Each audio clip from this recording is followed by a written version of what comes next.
അലൈഹിസ്സലാം. നിന്റെ ഹോംവർക്കൊക്കെ ചെയ്തു തീർത്തോ അമീർ? അതെ ബാബ. നല്ല കാര്യം. അപ്പോൾ നീ മൂസാ നബി അലൈഹിസ്സലാമിന്റെ കഥ കേൾക്കാൻ തയ്യാറാണോ? മരുഭൂമിയിൽ അദ്ദേഹത്തിന് എന്താണ് സംഭവിച്ചതെന്ന് എനിക്കറിയണം. ശരി, എന്നാൽ ശ്രദ്ധിച്ചു കേട്ടോളൂ. ബിസ്മില്ലാ.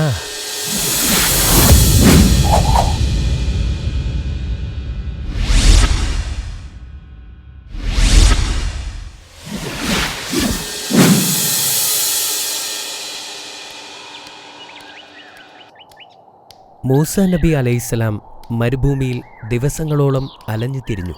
അദ്ദേഹം മദിയാൻ ലക്ഷ്യം വച്ച് സഞ്ചരിച്ചു. സിറിയയ്ക്കും ഈജിപ്തിനുമിടയിൽ ഏറ്റവും അടുത്തുള്ള പട്ടണമായിരുന്നു അത്.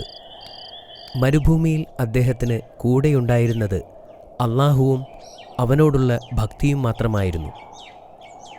ചുട്ടുപൊള്ളുന്ന മണലിൽ അദ്ദേഹത്തിൻ്റെ കാൽപാദങ്ങൾ പൊള്ളിപ്പോയി. പക്ഷേ പടയാളികൾ പിന്തുടരുന്നതോർത്തപ്പോൾ അദ്ദേഹം മുന്നോട്ട് നടക്കാൻ നിർബന്ധിതനായി. 8 രാത്രിയും പകലും അദ്ദേഹം ഇതേ രീതിയിൽ നടന്നു. ഒടുവിൽ മദിയാൻ നഗരത്തിൻ്റെ സമീപ പ്രദേശത്തെത്തിച്ചേർന്നു.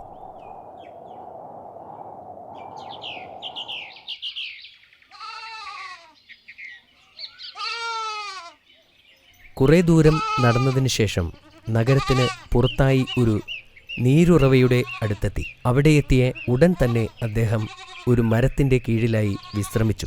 അപ്പോഴാണ് 2 സ്ത്രീകൾ ആടുകളുമായി നിൽക്കുന്നത് അദ്ദേഹത്തിൻ്റെ ശ്രദ്ധയിൽപ്പെട്ടത്. ജനക്കൂട്ടത്തെ സമീപിക്കാൻ മടിച്ചതുകൊണ്ട് അവർ ദൂരെ മാറി നിൽക്കുകയായിരുന്നു. ആ സ്ത്രീകൾക്ക് സഹായം ആവശ്യമുണ്ടെന്ന് പ്രവാചകൻ മനസ്സിലാക്കി. അദ്ദേഹം ഒരു ബഹുമാന്യനായതുകൊണ്ട് തൻ്റെ ദാഹം അവഗണിച്ചുകൊണ്ട് അവരുടെ അടുത്തേക്ക് ചെന്നു. ഞാൻ നിങ്ങൾക്ക് എന്തെങ്കിലും സഹായം ചെയ്യേണ്ടതുണ്ടോ? നിങ്ങൾ എന്തിനാണ് മാറി നിൽക്കുന്നത്? അദ്ദേഹം അവരോട് ചോദിച്ചു. അപ്പോൾ മുതിർന്ന സഹോദരി ഇങ്ങനെ മറുപടി പറഞ്ഞു. പുരുഷന്മാർ ആടുകൾക്ക് വെള്ളം കൊടുത്ത് തീരുന്നതുവരെ ഞങ്ങൾ കാത്തിരിക്കുകയാണ്. നിങ്ങൾ എന്തിനാണ് കാത്തു നിൽക്കുന്നത്? അദ്ദേഹം വീണ്ടും ചോദിച്ചു. ഞങ്ങൾ നിസ്സഹായരാണ്, അവർ പറഞ്ഞു. ഞങ്ങളുടെ പിതാവ് വളരെ പ്രായമായവനും ഈ ജനക്കൂട്ടത്തെ നേരിടാൻ ശക്തിയില്ലാത്തവനുമാണ്. പിന്നെ ഞങ്ങളിപ്പോൾ അങ്ങോട്ട് പോയാൽ അവർ ഞങ്ങളെ പിടിച്ച് തള്ളാൻ ശ്രമിക്കും. അതുകൊണ്ട് അവർ വെള്ളം കൊടുത്ത് തീർന്നതിന് ശേഷമാണ് ഞങ്ങൾ മൃഗങ്ങൾക്ക് വെള്ളം കൊടുക്കുന്നത്, അവർ വിശദീകരിച്ചു. പ്രവാചകൻ ആ സ്ത്രീകളുടെ ആടുകളെ വെള്ളത്തിനടുത്തേക്ക് കൊണ്ടുപോയി.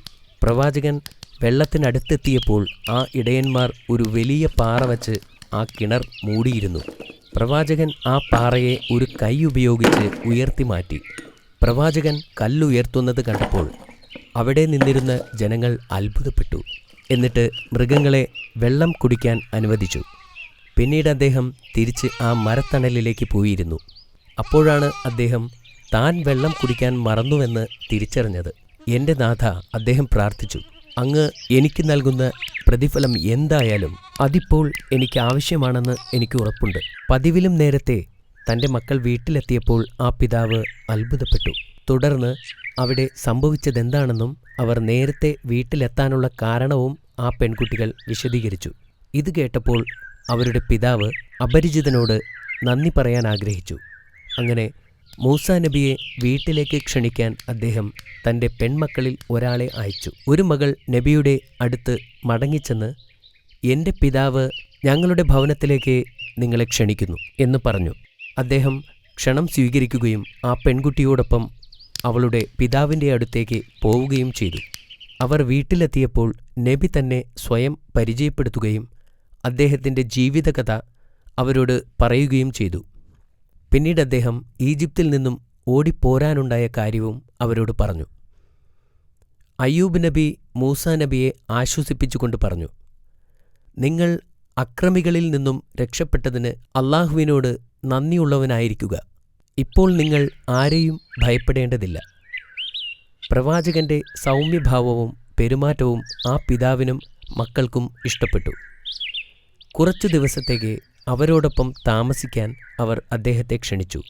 പ്രവാചകൻ വളരെ സന്തോഷത്തോടുകൂടി ആ ക്ഷണം സ്വീകരിക്കുകയും ചെയ്തു. മൂസാ നബി ഒരു വിശ്വാസയോഗ്യനാണെന്ന് ആ വീട്ടുകാർ തിരിച്ചറിഞ്ഞു. ഒരു ദിവസം വൃദ്ധനായ ആ പിതാവ് അദ്ദേഹത്തിൻ്റെ അടുത്തു ചെന്ന് പറഞ്ഞു, എൻ്റെ പെൺമക്കളിൽ ഒരാളെ താങ്കൾക്ക് വിവാഹം ചെയ്തു തരാൻ ഞാൻ ആഗ്രഹിക്കുന്നു. പ്രവാചകന് ഇത് കേട്ടപ്പോൾ സന്തോഷമായി. എന്നാൽ ഒരു വ്യവസ്ഥയിൽ അദ്ദേഹം പറഞ്ഞു, 8 വർഷക്കാലം എനിക്ക് വേണ്ടി പ്രവർത്തിക്കാൻ താങ്കൾ സമ്മതിക്കണം. പ്രവാചകൻ ആ അന്യദേശത്ത് ഒരു അപരിചിതനായിരുന്നു. തീർത്തും ഒറ്റപ്പെട്ടിരുന്ന അദ്ദേഹത്തിന് ആ പിതാവിൻ്റെ ആവശ്യം വളരെ ഉപകാരമായിരുന്നു. പ്രവാചകൻ അയ്യൂബ് നബിയുടെ മകളെ വിവാഹം കഴിക്കുകയും 10 വർഷക്കാലം അദ്ദേഹത്തിൻ്റെ മൃഗങ്ങളെ നോക്കി നടത്തുകയും ചെയ്തു. വർഷങ്ങൾ കടന്നുപോയി. അദ്ദേഹം താമസിക്കുന്നത് തൻ്റെ കുടുംബത്തിൽ നിന്നും തൻ്റെ ആളുകളിൽ നിന്നും വളരെ ദൂരെയായിരുന്നു. ഈ 10 വർഷക്കാലം പ്രവാചകനെ സംബന്ധിച്ചിടത്തോളം വളരെ പ്രധാനപ്പെട്ടതായിരുന്നു. വലിയ ഒരു തയ്യാറെടുപ്പിനുള്ള സമയമായിരുന്നു അത്. അദ്ദേഹം വാഗ്ദാനം ചെയ്തതുപോലെ മൂസാ നബി 10 വർഷത്തെ സേവനം പൂർത്തിയാക്കി. ഒരു ദിവസം പെട്ടെന്ന് അദ്ദേഹത്തിന് വീടിനെക്കുറിച്ചുള്ള ചിന്തകൾ മനസ്സിൽ വരാൻ തുടങ്ങി. തൻ്റെ കുടുംബത്തെക്കുറിച്ചും ഈജിപ്തിനെക്കുറിച്ചും അദ്ദേഹത്തിന് നഷ്ടബോധം തോന്നിത്തുടങ്ങി. ഈജിപ്തിലേക്ക് മടങ്ങിപ്പോകാൻ അദ്ദേഹം ആഗ്രഹിച്ചു. ആ രാത്രി പ്രവാചകൻ തൻ്റെ ഭാര്യയോട് പറഞ്ഞു, നാളെ നമ്മൾ ഈജിപ്തിലേക്ക് പോകും. അദ്ദേഹത്തിൻ്റെ ഭാര്യ സമ്മതിച്ചു. അവർ തങ്ങളുടെ സാധനങ്ങൾ എടുത്തുവെക്കാൻ തുടങ്ങി. മൂസാ നബി തൻ്റെ കുടുംബത്തോടൊപ്പം മദിയാൻ വിട്ടു മരുഭൂമിയിലൂടെ യാത്ര ചെയ്യാൻ തുടങ്ങി. ദിവസങ്ങളോളം യാത്ര ചെയ്തു. അവർ ഒടുവിൽ സീനായി പർവ്വതത്തിനടുത്തെത്തി. നമുക്ക് വഴി തെറ്റിയതായി തോന്നുന്നു, പ്രവാചകൻ പറഞ്ഞു. പ്രവാചകൻ ആശയക്കുഴപ്പത്തിലായതിനാൽ ആ രാത്രിയിൽ അവിടെ തങ്ങാൻ അദ്ദേഹം തീരുമാനിച്ചു. അദ്ദേഹം തീ കത്തിക്കാൻ വിറകന്വേഷിച്ചു പോയി.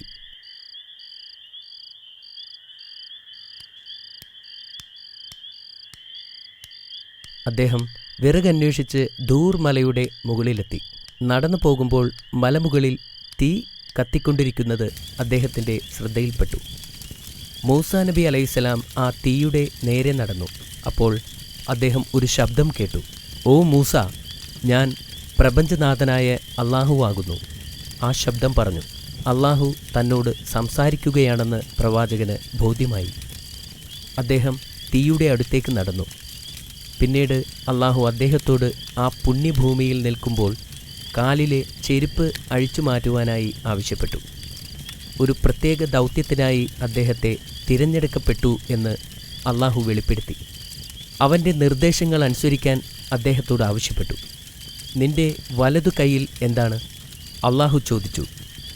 ഇതെൻ്റെ വടിയാണ്, പ്രവാചകൻ പറഞ്ഞു. ഇതുപയോഗിച്ചാണ് ഞാൻ എൻ്റെ ആടുകൾക്ക് ഇലകളും കൊമ്പുകളും അടിച്ചു വീഴ്ത്തിയിടുന്നത്. നിന്റെ വടി താഴെയിടുക, ആ ശബ്ദം നിർദ്ദേശിച്ചു.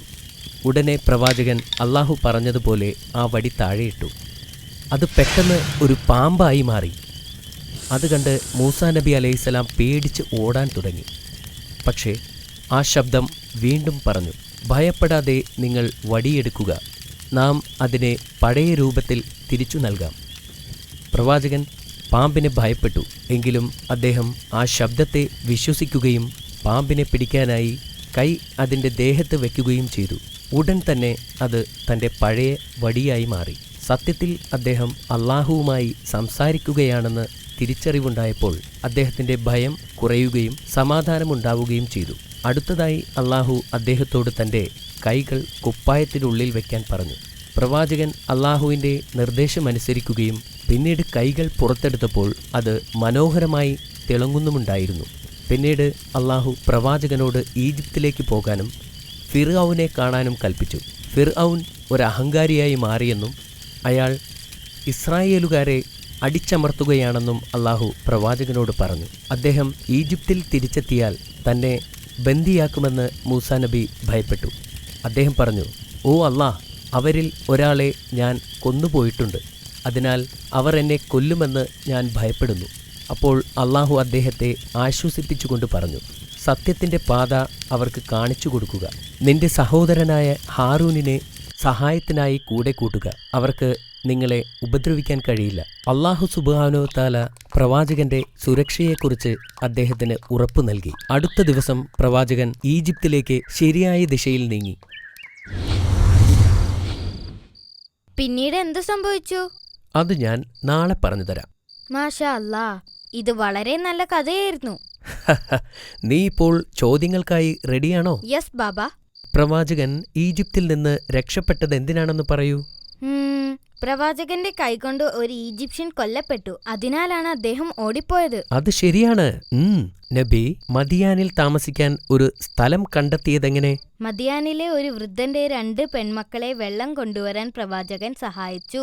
അതറിഞ്ഞ് ആ കുടുംബം അദ്ദേഹത്തിന് അഭയം നൽകി. മൂസാ നബി അലൈഹിസ്സലാം എത്ര കാലം മദിയാനിൽ താമസിച്ചു? 8 വർഷം. അല്ലല്ല 10 വർഷം. ശരിയല്ലേ ബാബ? അത് വളരെ ശരിയാണ്.